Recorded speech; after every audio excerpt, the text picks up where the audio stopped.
করছেন চাঁদাবাজি, নিজেরা করছেন মনে যা চায় 180 মাইল বেগে তা, আর এখন সব চাপিয়ে দিচ্ছেন জামাতে ইসলামের কাঁধে।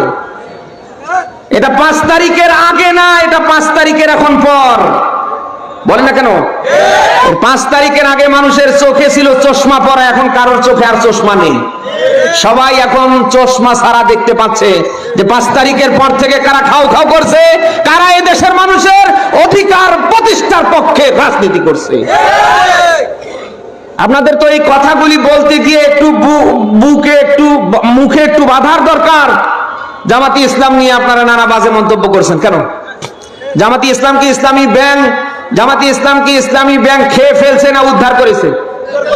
চোখের সামনে দেখেও আপনাদের তো ইতিহাস জানা দরকার। জামাতি ইসলামের আপনার যে ইসলামী ব্যাংকের প্রতিষ্ঠাতা কে?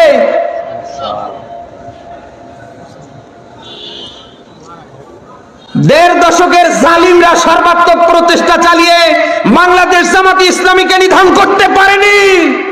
এখন তো 5 তারিখের পরে আপনি যাই বলেন না কেন, জামাতি ইসলামীকে নিধন করা যায় না, সামনে যাবে না।